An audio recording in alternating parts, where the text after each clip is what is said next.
Aloha, soy María Raiti. Tengo el honor de entrevistar hoy a la doctora Flavia Valchiusti. Conocí a Flavia en un congreso que se realizó cuando vino Thomas Hübel a la Argentina, y desde entonces hemos compartido algunos grupos que ella ha creado de investigación y de exploración acerca del trauma colectivo.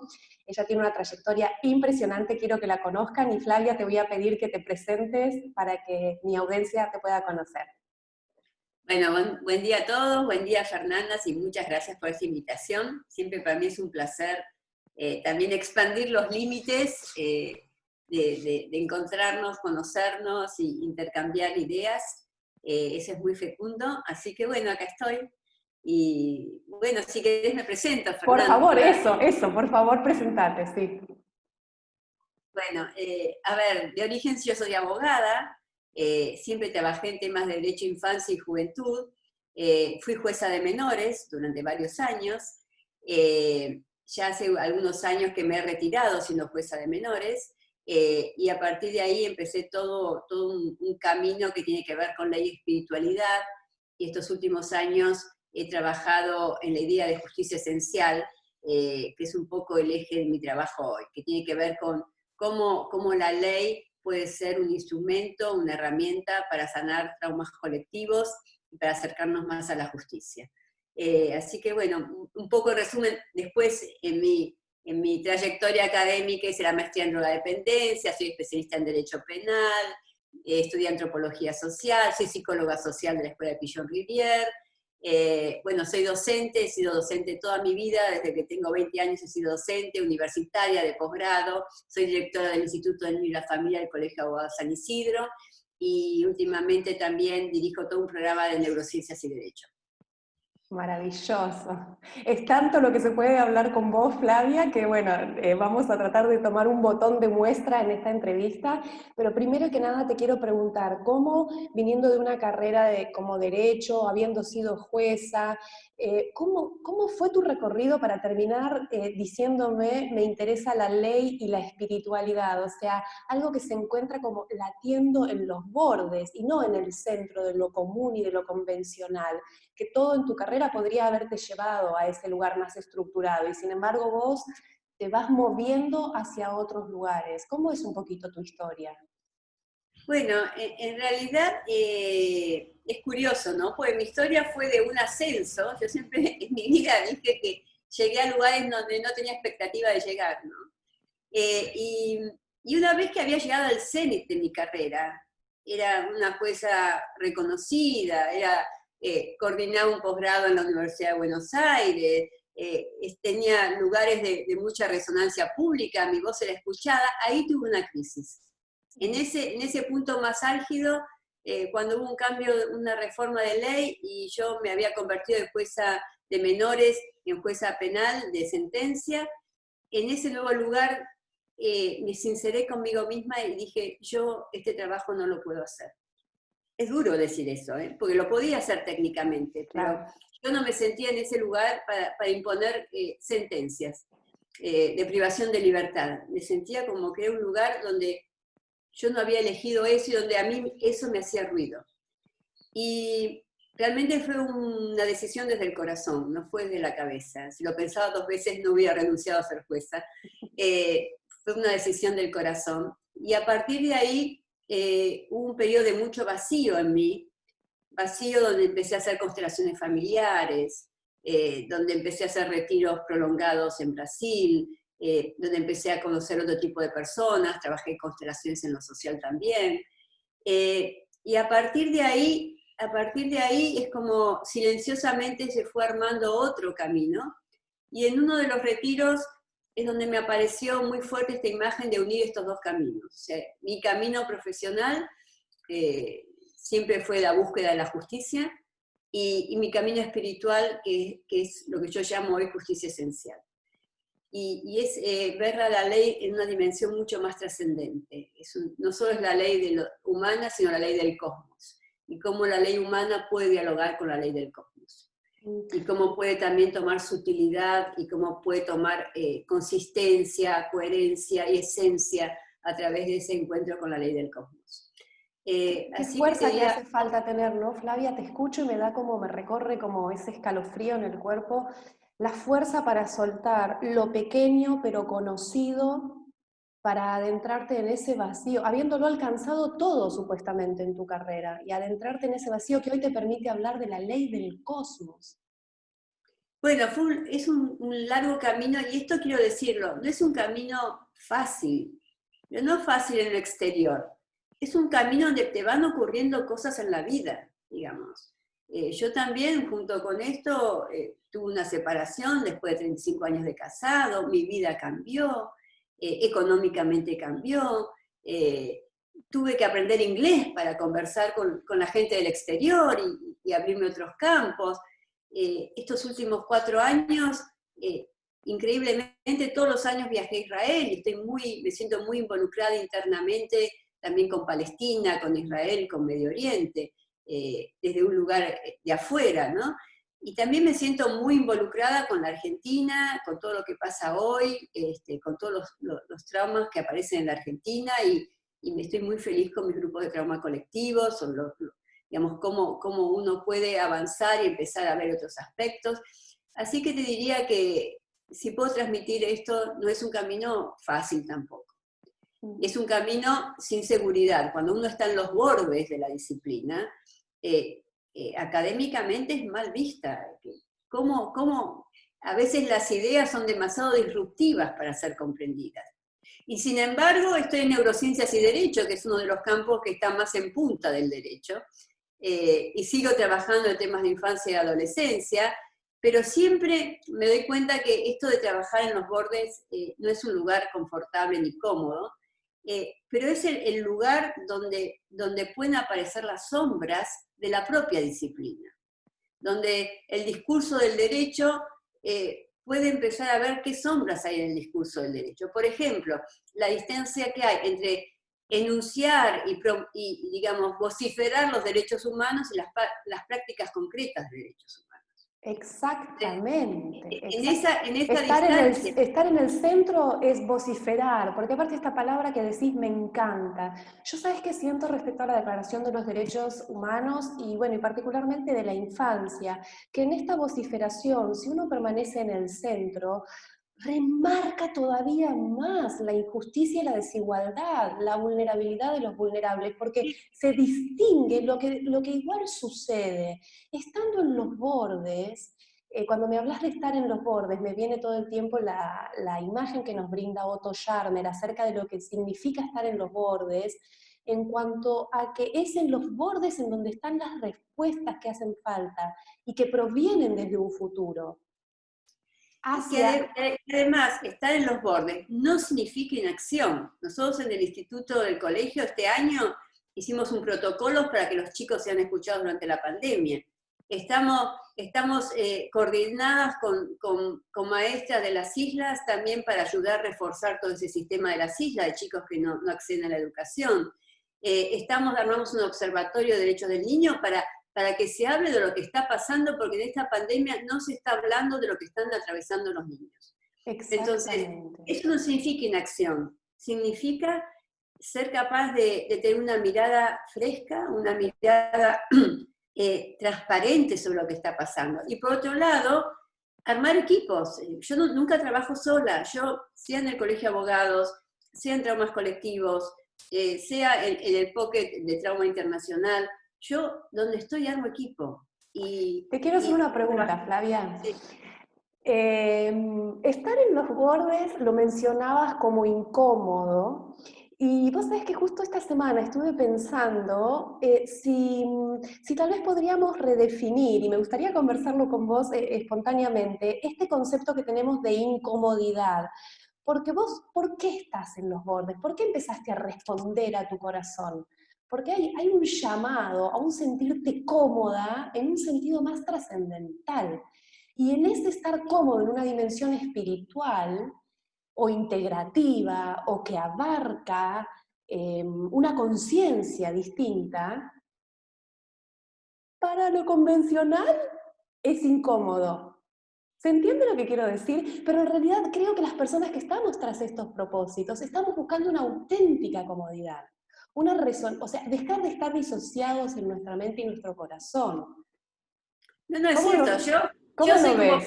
Yo soy como pez en el agua en los bordes. Así que te Claro, diría. exactamente, es incómodo, pero porque uno está al servicio de una comodidad trascendental, de una comodidad esencial, podríamos decir. No, y además te pasa algo. Internamente siempre tenés este diálogo, pero ¿dónde estoy? Pero después uno se siente pez en el agua en los bordes, se siente más liviano, se siente que puede fluir. Y además, Esta transparencia, esta frescura, ¿no? Y esta posibilidad de convocar equipos. ¿De qué se trata convocar equipos que estén dispuestos a estar en los bordes? Flavia, mencionaste los equipos de trauma, tal vez la gente no sabe a qué se refieren. ¿Podés contarnos un poquito más? sí, pero no solo trauma. Yo, por ejemplo, estando en los bordes, hablo mucho de justicia restaurativa. De pronto tengo charlas con abogados y funcionarios judiciales y se juntan 150 personas. Entonces, también estando en los bordes, de golpe uno se sorprende que tiene más influencia que estando dentro del, digamos, del corazón del sistema, ¿no? Porque además la gente está incómoda en el corazón del sistema. Entonces, cuando ve a alguien en el borde que se mueve con fluidez y resuena, es notable las respuestas que se tienen. Y eso es lo que genera los grupos. Y vos me decís, ¿de qué manera se generan los grupos? Y los grupos se generan a través de este poner el corazón, de esto resonar con algo más esencial. Y más allá de las personalidades, de las profesiones, de los backgrounds, es más allá de eso. Es cuando uno empieza a resonar con algo que es esencial. Y cuando uno es transparente y dice, esto es lo que yo pienso, esto es lo que yo siento, así lo siento yo. Dentro de toda mi vulnerabilidad, me traigo con todas mis vulnerabilidades, en ese momento algo resuena en los demás y se establece lo que Thomas dice, una comunicación transparente, digamos, donde no necesitamos impostar, donde no somos impostores, no necesitamos ser otras personas, donde acá estoy yo con mis vulnerabilidades, pero es desde esta vulnerabilidad donde puedo ser creativa, no es desde mi lugar seguro. Es desde la vulnerabilidad. Hablemos de esa creatividad, Flavia. Hablemos de Sí. cómo este sentido de lo creativo, recién lo nombraste a Thomas Hübl. Contame cómo fue, o sea, tu proceso de creatividad, de salirte, una vez que llegaste como a la cima de tu carrera, cómo esta creatividad, esta búsqueda tuya de pronto te llevó a Israel y qué sucedió ahí. Bueno, en realidad fue muy intuitivo, fue nuevamente estas como estos pasos que uno da y después de una crisis personal, no nos traen, no venimos acá por el lado del placer, digamos. Después de una crisis personal, un fin de año yo dije, tengo que ir a Israel, había hecho un pequeño curso con Thomas Hübl online, digo, quiero ir a este retiro, y me embarqué el día de Navidad hacia Israel, sola, sin conocer a nadie, hablando mal el inglés, y llegué allá y cuando me encontré en el retiro me había equivocado de retiro. Yo había ido a un retiro, pensé que era de trauma y era de principios místicos. Y estaba en medio de una crisis, había hecho un esfuerzo enorme para llegar hasta ahí y dije, ¿qué hago acá? Tenía que hablar todo el día en inglés, 11 horas por día. Y fue ahí donde Thomas me dijo, yo quiero hablar con vos, y pusimos a hablar, y me dijo, yo en marzo voy a la Argentina, podemos hacer algo juntos. Quiero aclarar para la gente que no lo conoce a Thomas Hübl, que Thomas es una persona tremendamente destacada y que no es de fácil acceso y que no es que vos le fuiste a hablar a él, sino que él te vio por ahí perdida en el encuentro equivocado y sin embargo te detectó, te fue y te dijo, quiero que hablemos. Y éramos 150 personas en el retiro de 36 países diferentes. Y yo pensé, si él venía en marzo, yo nunca había viajado a Israel, pensé. Claro. Bueno. Para empezar a hablar. Era mucho más económico. Exacto. Y bueno, y ahí organizamos las primeras jornadas de ley y espiritualidad en el Colegio de Abogados. Que fue un éxito, la cantidad, estaba lleno el auditorio. Bueno, esto para hablar bien de los abogados. Fue el evento con mayor concurrencia de todo el año del Colegio de Abogados. Bravo. Bravo. Así Escúchame, que, volvamos a eso, porque muchas de las personas que siguen mi canal son personas que sienten este llamado, sienten este deseo de que se alineen en un mismo meridiano su corazón, su mente, su acción, pero muchas veces es el miedo al no saber, el miedo a lo desconocido, el miedo de ir hacia los bordes. Y cómo en tu historia se ejemplifica claramente, está bien, con las transiciones que tu vida, o sea, necesitabas pasar, pero seguiste como ese latir de tu corazón, fuiste hacia esos bordes. Y cómo, yo la imagen que siempre transmito que me viene es como que cuando uno va hacia los propios bordes, su corazón se convierte en un tambor chamánico, una invocación, y entra en resonancia con los corazones de otras personas. Esto que a vos te sorprende. Cuando uno se da ese permiso de ser en eje, en coherencia, convoca. Fue la charla que más gente tuvo de todo el año. Se arman los grupos para investigar la sanación del trauma colectivo. La gente entra en resonancia. Por eso yo digo, la gente ya te está esperando, ¿no? Cuando nos damos ahora, este lo permiso. que tiene este camino, y hay que decirlo, que no te permite avanzar en un terreno y dejar de lado a los otros. Eso, hablemos de Es- eso, sí. Este camino, digamos, cuando uno empieza a avanzar, todas las áreas de tu vida te llaman, todas las áreas de tu vida. Tus relaciones personales, tus relaciones familiares, sanar los traumas transgeneracionales de tu infancia, de tu vida, de tu familia, ver el cuerpo colectivo, conectarte con tus sombras colectivas, tocar el suelo común del país Argentina que vivimos. Esto no es un proceso que dice, bueno, me largo ahí, sigo esta línea y nada más. No, va tocando cada área de tu vida, pone en crisis cada área de tu vida, y hay momentos donde se atraviesa el desierto. No es que uno llega a algún lugar, esto es lo que yo siento ahora. No es que uno llega a un lugar, es un camino, es un viaje. Y en un viaje siempre van pasando cosas. Y no es un lugar donde uno va a llegar, es realmente lo que va pasando en el camino y estos llamados permanentes a todas las áreas de nuestra vida de prestarles atención. Desde el cuerpo, desde la mente, desde el espíritu y en los vínculos. Los humanos estamos llamados a trabajar el trauma de los vínculos. No hay otra manera de trabajar el trauma. Y cuando digo el trauma es porque yo como jueza de menores trabajé toda mi vida con traumas individuales. Y lo que he llegado a este punto con los traumas colectivos es a darme cuenta que cada trauma individual es un fractal de un trauma colectivo. Y que nosotros estamos inmersos en un campo colectivo más amplio. Podemos tener conciencia o no tener conciencia, pero esas sombras de lo colectivo están presentes en nuestra vida cotidiana. Entonces, cuando uno empieza a darse cuenta de que esto es mucho más amplio de lo que nuestra mente puede captar, pero que eso significa movimientos muy fuertes de nuestra alma, movimientos que son centrípedos a veces y que nos chupan y que nos llevan a la sombra por mucho tiempo. Yo porque a veces me peleo con esta idea de espiritualidad como cosa fácil, como cosa...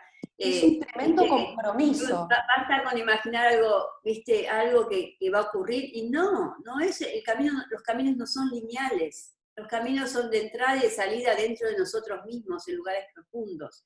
Y nos llaman a lugares profundos. Para que el camino sea auténtico, tiene que estar este compromiso con ir a los lugares profundos también. Y también con el avanzar a ciegas. Cuando uno está en los bordes, lo que ocurre a veces es que nos faltan referentes. Digamos, no tenemos referentes. Uy, el camino es por ahí porque el otro ya lo transitó. No están los caminos trazados. Entonces, uno por momentos va ciega, tanteando el camino y chequeando lo que vivió, la experiencia que tuvo, pero sin perder el horizonte. Es como que el horizonte, en algún momento de la vida, el horizonte se vuelve un atractor. Y uno no pierde la conexión con el pasado, pero hay un horizonte que es un atractor muy fuerte. Y uno siente que hay algo que te llama desde el horizonte, que no está en el presente, que está más adelante. Ni siquiera te puedo decir que está en el futuro, porque hoy sabemos que el tiempo no es lineal. El horizonte no está en el futuro, está dentro nuestro. Pero hay algo... Decilo más lento eso, decilo de nuevo. El horizonte no está a la Lo dije ahora recién, qué sé yo, que el horizonte no está en el futuro, está dentro nuestro. nuestro el horizonte. Y entonces, y eso es tan fuerte cuando uno le permite que sea fuerte, y eso te lleva ciegas, no es un camino que uno lo vislumbra, te lleva ciegas. Yo, por ejemplo, estoy estos días terminando el libro con Thomas Havel que escribimos sobre justicia esencial, y fue un proceso larguísimo. Este libro me llevó 4 años escribirlo, y no es un libro grande, no es un libro largo. Pero me di cuenta que en este libro yo tuve que madurar cada idea de lo que yo pienso como justicia esencial, y llenarla con mi experiencia, y llenarla con mi corazón, y arriesgarme a decir cosas que pueden ser contraintuitivas para muchos abogados. Entonces, y sentí ese riesgo de lo contraintuitivo en algunas ideas que yo tengo. Bueno, esto me llevó 4 años, y a veces yo no puedo creer que haya trabajado tanto tiempo en tan pocas páginas. Bueno, son más de 100 páginas, pero Flavia, no lo puedo creer. ¿el nombre del libro es Justicia Esencial? El nombre del libro es Justicia Esencial, diálogos, conversaciones sobre la sanación del trauma a través de la ley y la justicia. No, se llama Restoring the Law of Life, restaurando la ley de la vida, porque en realidad, digamos, ese es el corazón de lo que yo pienso como justicia esencial, que es la capacidad de restauración de la ley de la vida. Y cuando hablo de restaurar la ley de la vida, lo pienso a nivel individual, pero también a nivel colectivo. O sea, para mí es restauración del trauma en su sentido más colectivo también. ¿Este libro va a salir también en español o por ahora se va a publicar en inglés? Contanos si lo queremos leer, cómo podríamos hacer. Este mes, en septiembre, es el Global Summit de Trauma Colectivo. Estamos hablando de septiembre 2020, para poner en contexto por si lo ven al video en cualquier otro momento. Arranca el 18 de septiembre el Global Summit de Trauma Colectivo, y por primera vez este Global Summit va a tener un espacio en español, que hasta el año pasado, donde yo era speaker, era solo en inglés. Te digo porque va a ser gratuito para escucharlo en vivo, digamos, mientras se transmite. Vamos a poner el link al pie en la descripción del video, vamos a poner el link para que las personas puedan acceder al congreso. Bueno, y en este Global Summit de Trauma Colectivo yo participo en 2 sesiones. En una hablo de justicia esencial, y en la otra participo en una entrevista a Norma Morandini, a la cual yo invité al Global Summit para hablar sobre el tema del perdón. Así que es la oportunidad que hay este año para escuchar en español parte del Global Summit de Trauma Colectivo. Perfecto. Junto con otros speakers, hay muchísimos speakers. Y respecto al acceso del libro... Y el libro todavía no salió publicado, estamos en la última fase de edición, hay muchísimas fases. En principio está en inglés, después yo lo voy a traducir al español también. Maravilloso. Bueno, ¿sabes qué te escucho, Flavia? Mira, veo como lo que me viene es integración y trascendencia, integración y trascendencia. O sea, en ese retiro en donde vos entendiste que no era abandonar tu carrera de derecho, sino integrar tu carrera de derecho. Esto, ¿no? O sea, muchas veces las personas que me consultan sienten que esto que sentiste vos, este hartazgo, esta cosa de decir esto no lo puedo hacer más, esto que tan fuerte sentiste vos, porque es un ejemplo, o sea, tu decisión era la de privar de la libertad a una persona, o sea, era muy contundente este sentir tuyo de que no podías hacerlo más, pero hay personas que sienten no puedo hacer más, seguir yendo a la oficina, o no puedo hacer más cualquier otra cosa, que sienten que ya está, ¿no? Y hay veces como que en ese no puedo hacerlo más, esta sensación de vacío, es como que si por no hacerlo más tengo que descartar todo lo otro, olvidarme como de eso previo, y no hay modo. Es imprescindible que todo tu recorrido previo apuntale ese no hacerlo más, y que de esa integración pueda surgir este meridiano cósmico, como dice, ¿no, Thomas? Que nos alinea y que nos pone en estado de presencia en el presente. Y a partir de ahí escucho como que la vida no es un viaje, es decir, la vida no es una línea ascendente, evolutiva, con un paradigma eurocéntrico en donde quienes estaban más avanzados era Europa. Hay muchísimo trabajo sociológico acerca de la importancia que también nosotros, entendidos como periferia, justamente tenemos por estar en la periferia enorme cantidad de información para la innovación. Luego escucho también que hablas de esta posibilidad de que la conciencia individual trascienda en una pertenencia a lo colectivo. Y también que cuando hay una línea, en tu caso el derecho, ¿no? Es como que te despertó eso, todo el resto de tu vida es sistémico, se tuvo que alinear y reacomodar en esa determinación. Entonces es como que veo enorme circularidad. Y esto que decís de salir y entrar, y de que el asunto es el viaje, y no que no hay ningún lugar a donde llegar, ¿no? Pero al mismo tiempo el horizonte está en el corazón. O sea, es este expandir hacia otras dimensiones de conciencia realmente, que trascienden por completo los paradigmas en los que hemos estado acostumbrados a crecer, y que sospecho que nuestras infancias vienen con esa información notoriamente aclarada y transparente. Entonces me pregunto, Flavia, como para que lo ensayemos un momento juntas, desde las dos investigamos mucho en neurociencias. ¿Cuál es tu visión desde lo que hoy por hoy sabemos desde las neurociencias y lo que hoy por hoy sabemos también de la integración entre las corrientes de misticismo y las neurociencias? ¿Cuál sería para vos una redefinición trascendental de los derechos de la infancia y de la juventud? Primero déjame decirte algo, Sí. que el camino espiritual, al menos en mi caso, encuentra su propia forma. No soy una persona que medita largas horas, que tiene prácticas extremas, que hace ayunos, digamos, soy una persona normal, digamos, no, y eso también fue estar en los bordes, también yo estoy en los bordes de la espiritualidad, no soy una persona que me encuentra absolutamente cómoda, donde todos los ambientes son espirituales y todo hay que hacerlo de determinada manera, eso no es mi camino.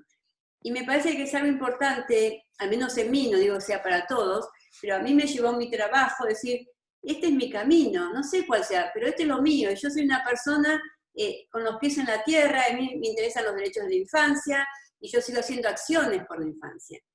Entonces, este también fue mi camino. No medito horas, pero trabajo mucho por la infancia, por ejemplo. Esto por un lado. Por otro lado... Me encanta lo que estás diciendo, me encanta, porque sos tan como coherente, ¿entendés, Flavia? Que no hay un estereotipo de cómo ser espiritual, ¿no? No, ¿sabes a qué me haces acordar? Hay un chiste de Liniers que me mata, que se llama El budista violento, no sé si lo conoces. No. Que le dice, te pego una trompada. Y mientras le canta el hombre, le pone el cachetazo. ¿No? Hay también tanta rigidez de pronto. ¿Sí? O sea, a ver, si vamos a seguir en los paradigmas del individualismo, del aislamiento, del ausentamiento de lo que el campo muestra, también la práctica de la espiritualidad se puede convertir en un recurso para seguir en el estancamiento, para no estar... Además yo creo que si uno que es lo que yo trabajo, si uno está en su ley interna, aparece cuál es tu camino, pero no importa, no hay práctica, a menos en mí, vuelvo a hablar de mí, en mí. Y a veces me he peleado con eso, porque a veces no me salgo rápidamente de esos lugares, no me siento cómoda en esos lugares. Siento mucho la necesidad de seguir siendo... de seguir mi camino, bueno, Flavia, eso por un lado. Por otro lado, el pez en el agua que sos vos, en los bordes, sos el pez nadando contra la corriente. Ese es el pez en el agua que sos. es gracioso porque lo mismo se da en mis ámbitos duros, porque yo soy directora de un instituto en el colegio de abogados, en la academia, soy profesora de posgrado, y lo mismo se da en la espiritualidad. En los dos lugares soy un pez contra la corriente. Por eso te digo, tal cual, un pez nadando contra la corriente, pero el pez que nada contra la corriente vuelve a la esencia. Está volviendo al origen, está volviendo al lugar de nacimiento, para ahí fecundar la vida. Y después decirte que eso que dijiste de la infancia, Sí, por favor. yo de chica era una nena rara viste, no me gustaba ir a la plaza, tenía sueños, viste, y ahora me di cuenta, recién ahora me di cuenta, a mi edad, pasados los 60 años, que en realidad todo ese mundo que yo vivía tenía que ver, porque yo tengo mucha facilidad de estar en contacto con las sombras colectivas. Como de chica viví en distintos países, yo absorbía sombras colectivas de cada lugar y me daba, ahora me doy cuenta qué me pasaba a mí de chica. Lo pude resignificar ahora, ¿no? Así que te diría que desde chica yo estaba muy en contacto con las sombras colectivas. Y después mi camino, un largo camino de vida, porque ahora en la última fase de mi vida me acerqué a esto. Es como que volví a ese lugar y lo pude resignificar y comprenderme a mí de niña de una manera diferente. Así que te diría que sí, que hay señales que están en toda nuestra vida. Están en toda nuestra vida y también están inscritas en nuestra historia personal. Por ejemplo, yo fui jueza de menores, trabajé mucho el tema de adopción, pero mi mamá es hija adoptiva. Entonces yo también tuve que trabajar todo mi linaje intrafamiliar, reconectarme con la mamá biológica, con el padre biológico y transformarlo. Pero ese transformarme ahí tuvo que ver con trabajar yo en eso. Así que en la vida como que las cosas se van armando cuando uno lo mira para atrás en su vida y ven cómo los aprendizajes no dependieron solo de uno, dependieron mucho de cosas que nos fue trayendo la vida y cómo nosotros, qué nosotros hicimos con eso que nos trajo la vida. Todo el tiempo la vida nos va trayendo servido en bandeja, ¿no? Y hay que ver uno cómo va pudiendo saborear eso y nutrirse de eso, digerirlo y que se vuelva acción. Te quiero reformular la pregunta respecto a tu reflexión acerca de los derechos de la infancia en la actualidad. Si esbozáramos desde la comprensión que tenemos hoy de las neurociencias, ¿cuál visualizarías? Y como te decía, que yo por lo que veo, por mi trabajo, por lo que me comentan los padres y por mi contacto directo con niños, percibo que traen ya activa esta información colectiva, esta información, los niños están muchísimo en los bordes, ya por su propia naturaleza de la infancia, pero además porque siento que hay una predisposición a un salto cuántico de conciencia de la humanidad. Hay un pujo evolutivo, porque si seguimos bajo el paradigma en el cual veníamos, simplemente no se sostiene la especie, no es sustentable. Hay como una nueva información. ¿Cómo lo ves vos? En relación específicamente a los derechos de la infancia. Bueno, en relación a los derechos de la infancia, veo que hay una brecha muy larga entre lo que se enuncia como derechos de la infancia y la práctica. Y lo Pero vemos en esta pandemia. si hoy por hoy sí, ni hablar, eso sí, pero si hoy por hoy, desde lo que sabemos de neurociencias, estoy como ensayando un poco en voz alta, ¿cuál podría ser como un derecho del cual podríamos empezar a hablar? Mira, te voy a decir uno que me viene a mí. Yo creo que es un derecho que en el proceso de desarrollo de la infancia, en el conjunto de personas y de instituciones que acompañan la educación de los niños y de los jóvenes, se considere la dimensión de que pertenecemos a colectivos, que hay campos colectivos, que somos seres sistémicos, que se propicie el autoconocimiento, que se hable del horizonte que está hacia adentro, que se hace de cuenta que no existe. Y es parte de la condición humana. Yo te diría eso, un principio budista, honrar la divinidad de cada ser humano, primero, empezaría por ahí. Como un derecho. Y respecto a las neurociencias, el tema de la neuroplasticidad, saber que es un órgano tan delicado el cerebro, que es el órgano que además modula las respuestas socioemocionales, y que ese cerebro a lo largo de las distintas etapas se estructura en su diálogo con el medio ambiente. con el contexto en el cual está. Debemos cuidar muchísimo, muchísimo a los niños en los contextos en los cuales crecen, en el amor que reciben, porque la ley interna se fortalece a través de un vínculo del amor, si no es disciplina. Entonces, si nosotros no logramos contextos amorosos para los chicos y vínculos amorosos, no logramos que vayan construyendo su ley interna. Y después hablamos de criminalidad. Entonces, para mí, la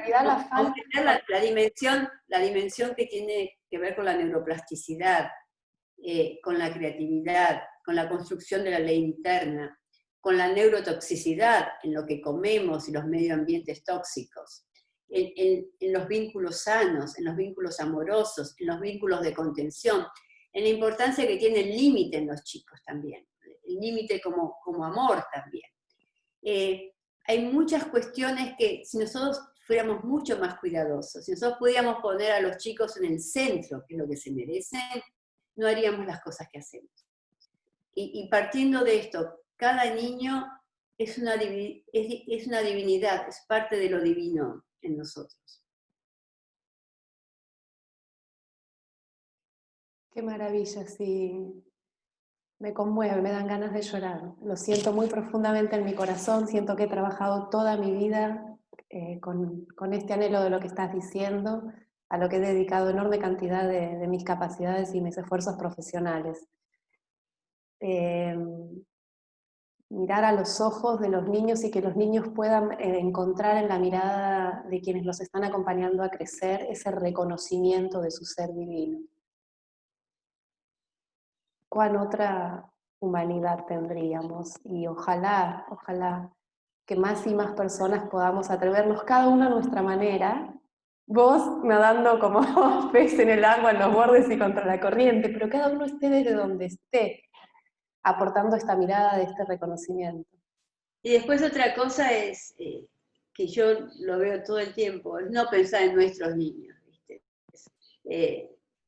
Nuestros niños son como los pueblos originarios. Una vez un cacique nos dijo, guaraní, en Misiones, dice, yo no entiendo ustedes tanto lío se hacen con los derechos del niño. En nuestra comunidad, los hijos son de la comunidad, no nos pertenecen.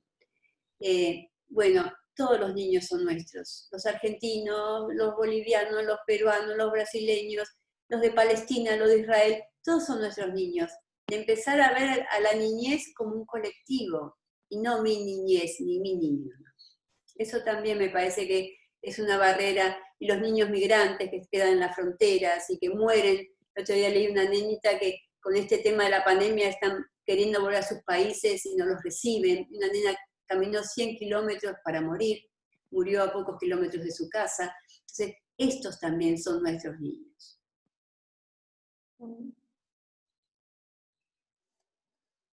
Bellísimo y doloroso a la vez, ¿no? Porque siento que necesita expandirse la capacidad del corazón para poder hablar de nuestros niños. Yo tengo, por ejemplo, biológicos 3.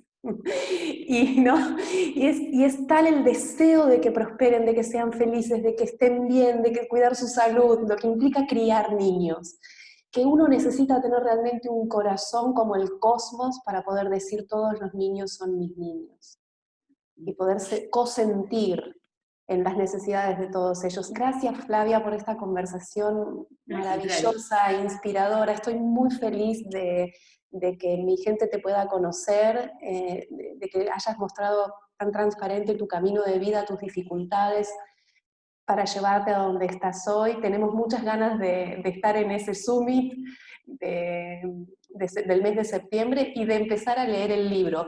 Solo te pido como cierre, si me querés dar una reflexión, ya lo dijiste, pero como para cerrar, acerca del libro, ¿no? Del título del libro, como la esencia del libro. Y la esencia del libro, te diría, es restaurar la ley de la vida. De eso se trata. La ley en nosotros son como los canales de energía. Cuando uno está alineado con la ley, la energía fluye y llega la luz a todas partes. Entonces, restaurar la ley interna es un poco restaurar esos canales para que fluya la luz. Y esos canales después siguen en nuestras familias, en nuestras raíces, en nuestra cultura y en el mundo. de alguna manera se trata de restaurar la luz también en nosotros como humanidad. Maravilloso. Qué placer enorme, Flavia, haber hablado con vos. Te agradezco muchísimo tu tiempo y bueno, y seguiremos en contacto. Te mando un abrazo gigante. Gracias, Fernanda, por invitarme, y bueno, a todos los que no conozco, pero estoy viendo por acá, les mando un gran abrazo yo también. Hermoso. Un beso enorme. ¡Mua! Chau, chau. Chao.